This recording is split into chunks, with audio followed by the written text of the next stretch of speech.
Yes. So is that where there's the division between the word, if I get it right, ekagata, Keep going.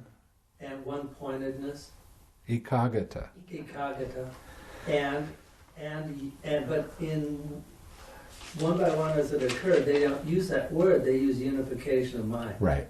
So please explain. Okay. Ekaggatā in Pali means tranquil. Okay. Ekaggatā is, it's kind of like the act of being tranquil, but over the years it's also the act of being still, the act of being one-pointed. Now, there's a lot of justification for this. Even if you read Sayadaw U Silananda's book, he gives you 5 different definitions of Ekaggatā. And it's always breaking eka, which means one, and then putting kagata behind it. And he has different ways of looking at that. But there are some words in Pali that you can't tear apart. You can't say eka means one, so this is one pointed concentration. So we run into some problems when you start looking at ikagga, which is right after the word ekaggatā in the dictionary, or right before, I don't remember which. Meaning tranquility, meaning stillness, meaning composure, and then having ekaggatā with a completely different meaning. And that meaning has been changed to mean absorption concentration. It means one-pointedness. It means having your mind glued on your object of meditation. Now the point with the problem with one-pointedness is the force of the concentration suppresses the hindrances. Now according to the Burmese, that's a good thing. That means your mind is pure. And it is at that time. But when you lose your concentration, who comes to dinner? Right? So you have all of these hindrances that come up, but because they were suppressed, and it starts being suppressed at access concentration, you're not able to recognize when they come up. You identify with the hindrances. A lot of people that I know from my own personal practice, I had a lot of pride. I know this meditation better than you know it. What you're saying is nonsense. What I'm saying is right. You know, it's that kind of mind that occurs because of not being able to recognize that kind of hindrance when it arises. Why? Because it gets suppressed. So you don't see it when it comes up. This is part of the reason why so many people practice straight vipassana for 15, 20, 30, 40 years, and they talk about there's no real progress. This is a problem. Well, it's not a problem if you go back to the suttas. But I went back to the suttas, and you know how much I get criticized for this? I'm an outlaw according to them. I'm really somebody to stay away from. They're afraid because I can show them what the Buddha said and how he meant it. So in the instructions, there's a word when we're talking about tranquilizing the bodily formation. Okay, the Pali word is, oh, she's not watching, pasambaya. Pasambaya can mean many different things depending on the other words around it. Okay? Now, it can be a verb, it can be a noun, it can be an adjective, it can be an adverb. Depending on the words, how it's used in the sentence, this tells you what it's talking about. Now, pasambaya, the way that it's supposed to be translated in English, means that you tranquilize your bodily formation on the in-breath and you tranquilize your bodily formation on the out-breath. And the thing that tells you about this is he trains thus. Okay, that makes it into an action verb. A lot of people will say, I get into this deep concentration, I am tranquil.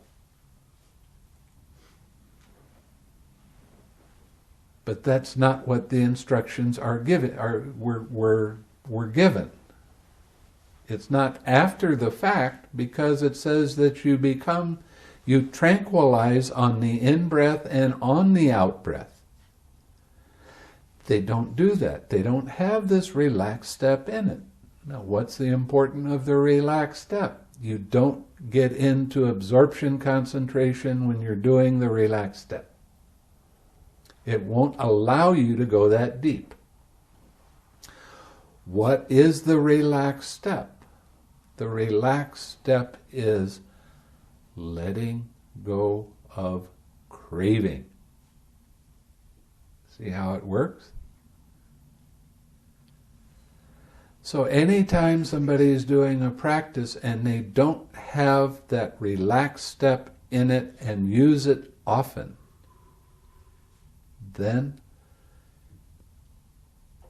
they can get caught by this deep concentration, which suppresses the hindrances. And all of the hindrances are where your ego belief in a self is stored. Okay, the reason the hindrances come up because of past action, breaking a precept for one reason or another. And then you can feel guilty about it for a while. You killed somebody else, or you stole something, or you had sexual misconduct with someone, or you used your verbal telling lies or dividing people or cursing and that sort of thing. Now you can get to a point where you go, oh, that doesn't mean anything, I don't care, but your mind holds on to that. And your mind will say, if you break a precept, I shouldn't have done that. I know I shouldn't have done that. But you can gloss it over.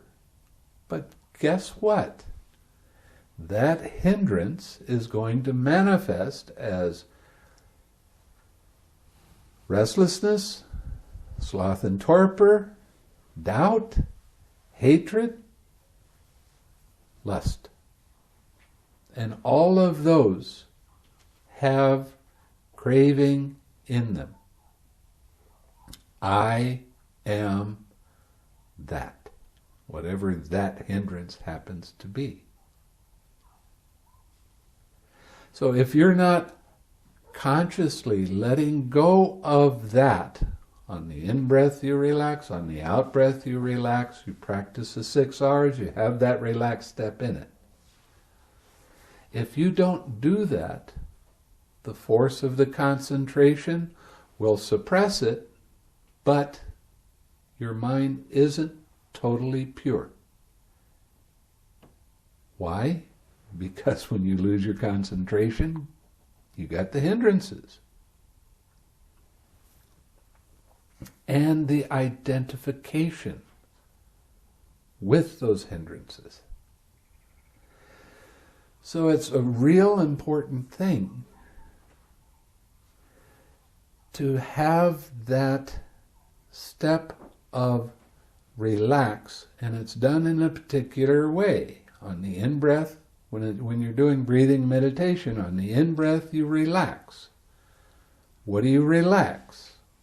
Now, your brain has two parts in it, and around each part is a membrane called the meninges. Now, where the two parts come together, every time there's a break of a hindrance, they kind of get stuck together. Okay? And what happens every time you have a thought, every time a sensation arises, every time a feeling arises, this meninge tightens. When it tightens, that is how you recognize when craving has arisen. What is craving? Interesting question. Something that you can ask a lot of meditation teachers about, and they won't give you a real idea of what craving is. It's always recognized as tension and tightness in mind and in body, and it manifests as I like or I don't like, depending on the feeling that arose right before that craving came up. And because that craving is there, that's the very start of your identification. I am that. I like this. I don't like that. Then the clinging arises, which is your opinions, ideas, thoughts, cravings, not cravings, but concepts and stories. Okay? That's the thing that pulls you away and completely distracts you. So you don't even know that you have an object of meditation. You don't even know where you are. Most of the time, people don't even recognize when they have a body. They get so caught up in the thinking.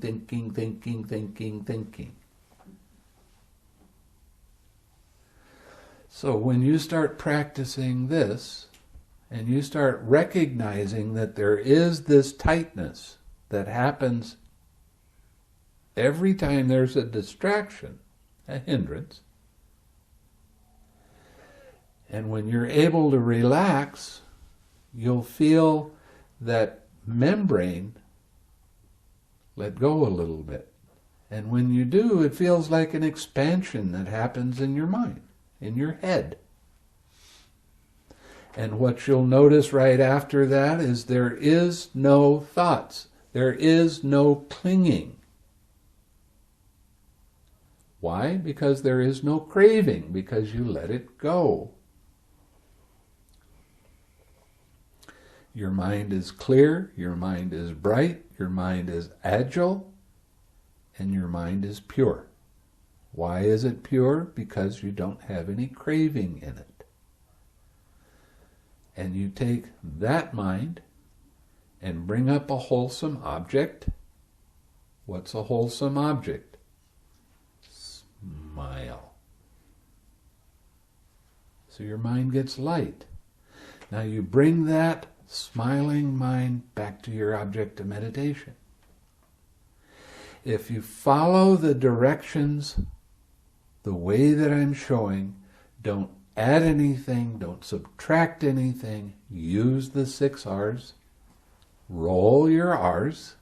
It's not recognize, release, relax, re-smile, return, repeat. It's not that. It's a flow that you get into. It's, there it is, let it be, relax, smile, come back.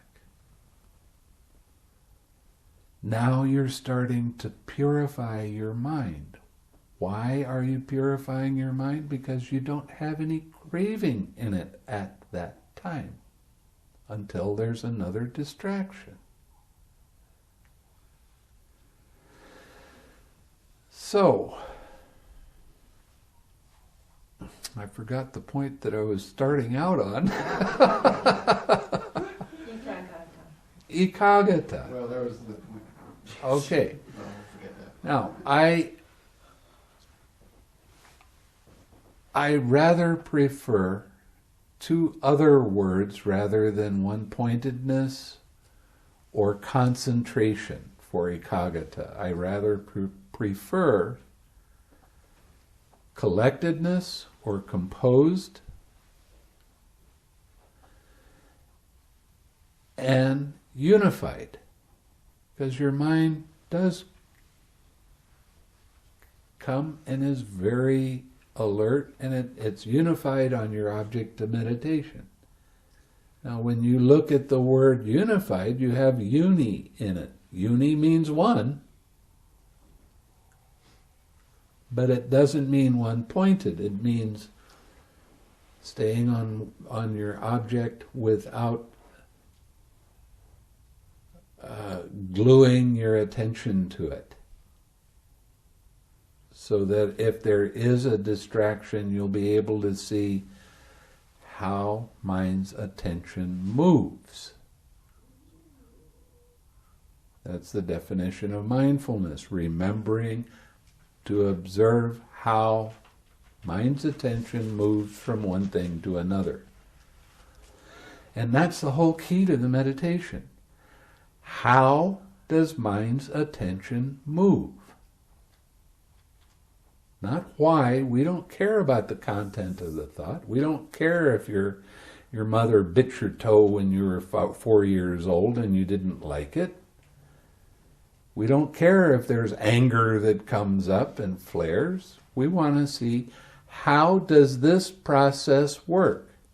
This is a completely impersonal process. You don't ask any of this stuff to come up. It comes up because the conditions are right for it to come up. What you do with that right now dictates what happens in the future. The more times you use the 6 R's and you relax and smile and come back to your object of meditation, the longer you will stay with your object of meditation. And the sharper your mindfulness becomes when there is a distraction, so you don't get caught for as long. So it's like a soft application of concentration rather than a real Well, firm application. Yes, absolutely. But because of the word concentration, the way it's used in this country, I stay away from it as much as I can. Collected means together, and at ease and alert. And I do prefer that word. And I didn't invent that definition. I got that from other books that I've read, and I kept on bumping into it with these other different books going, oh, I like that better than concentration. So I prefer the word collectedness to concentration because it won't be misunderstood so easily.